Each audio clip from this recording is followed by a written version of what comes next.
राधे राधे दोस्तों, आप सभी का एक बार फिर से स्वागत है। दोस्तों, आप सभी को महाशिवरात्रि की ढेर सारी शुभकामनाएं। आज की वीडियो में महाशिवरात्रि मौके पर चलिए सुनते हैं महाशिवरात्रि की व्रत कथा। महाशिवरात्रि की व्रत कथा का पाठ हर महाशिवरात्रि के व्रत करने वाले को करना चाहिए। अगर आप महाशिवरात्रि का व्रत नहीं करते हैं तब भी आपको यह कथा अवश्य सुननी या पढ़नी चाहिए। ऐसी मान्यता है कि जो महाशिवरात्रि व्रत की कथा सुनता है और पढ़ता है उसे भगवान शिव की भक्ति का लाभ मिल जाता है।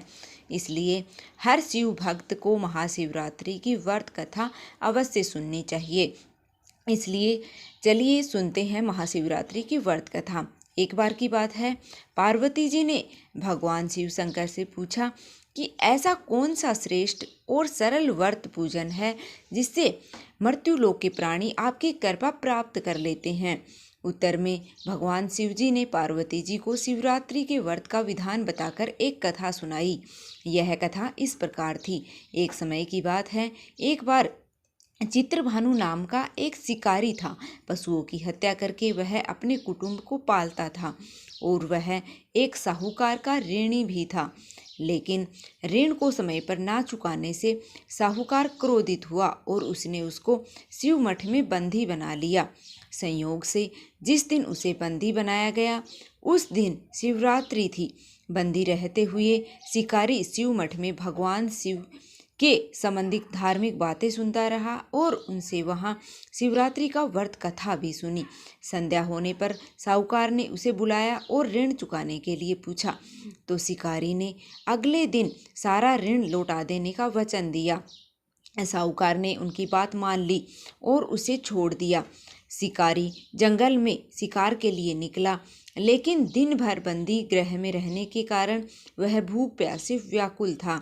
सूर्य अस्त हुआ और वह एक जलाशय के समीप गया।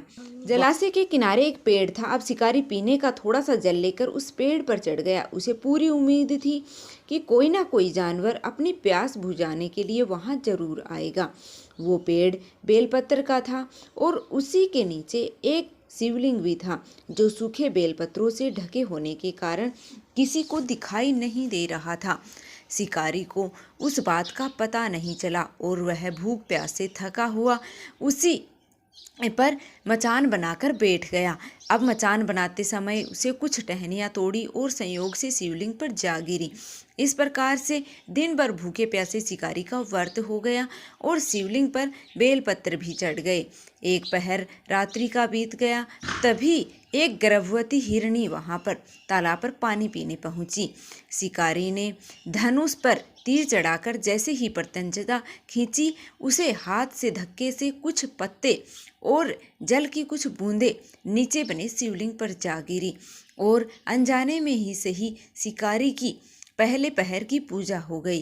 टहनी और पत्तों की आवाज़ से वो हिरनी चौकन्नी हो गई और उसने शिकारी को देखा और बोला कि मैं गर्भधारिणी हूँ, शीघ्र ही प्रसव करने वाली हूँ। तुम एक साथ दो जीवों की हत्या करोगे जो कि ठीक नहीं है। मैं अपने बच्चों को जन्म दे करके और शीघ्र ही तुम्हारे पास प्रस्तुत हो जाऊंगी, तब तुम मुझे मार लेना। शिकारी ने उसकी बात सुन करके और प्रत्यंचा ढीली कर दी और उस हिरनी को जाने दिया। वह हिरनी तुरंत ही जंगली झाड़ियों में चली गई। अब कुछ समय और बीता और एक और हिरनी वहां से निकली। शिकारी की प्रसन्नता का कोई ठिकाना नहीं रहा जब वह हिरनी भी पानी पीने के पास आ रही थी। उसने धनुष पर बाण चढ़ा दिया। जैसे ही उसे कुछ बेलपत्र नीचे गिरे और शिवलिंग पर जा गिरे और अनजाने में ही शिकारी से दूसरे पहर की पूजा भी हो गई। और तब हिरनी ने शिकारी को देखकर विनम्रतापूर्वक निवेदन किया कि मुझे जाने दो, मैं अपने प्रिय की खोज में भटक रही हूँ। मैं अपने पति से मिलकर के और शीघ्र ही तुम्हारे पास आ जाऊंगी। शिकारी ने उसका निवेदन सुन करके और उसे भी जाने दिया। अब 2 बार शिकारी को शिकार खोकर वह चिंता में पड़ गया। अब रात्रि का आखिरी पहर बीत रहा था, तभी एक और हिरनी अपने बच्चों के साथ उधर से निकली। शिकारी ने उन्हें देखकर धनुष पर तीर चढ़ाया और जैसे ही वह तीर छोड़ने वाला था कि हिरनी बोली, मुझे मत मारो, मैं इन बच्चों को इनके पिता के पास छोड़ करके और फिर लौट आऊंगी। इस समय मुझे मत मारो, जब मैं वापस आऊंगी तो मुझे मार लेना। शिकारी हंसा और बोला कि सामने आए शिकार को कैसे छोड़ दूं? मैं ऐसा मूर्ख नहीं हूं। इससे पहले भी मैं 2 बार अपना शिकार खो चुका हूं। मेरे भी बच्चे भूखे प्यासे तड़प रहे होंगे। मैं तुम्हारा शिकार उनके लिए कर रहा हूँ। इस पर हिरनी ने कहा, जैसे तुम्हें अपने बच्चों की ममता सता रही है, ठीक वैसे ही मुझे भी इनकी फिक्र है। इसलिए सिर्फ बच्चों के लिए मैं थोड़ी देर का जीवन दान मांग रही हूँ। मेरा विश्वास करो, मैं इनके पिता को इन्हें सौंप करके तुरंत ही लौट आऊंगी। हिरनी का दीन स्वर सुन करके और शिकारी को उस पर दया आ गई और उसने हिरनी को भी जाने दिया। अब शिकार के अभाव से वह बेलपत्र के वृक्ष पर बैठा शिकारी बेलपत्र के पत्ते तोड़ तोड़ कर नीचे फेंकता जा रहा था।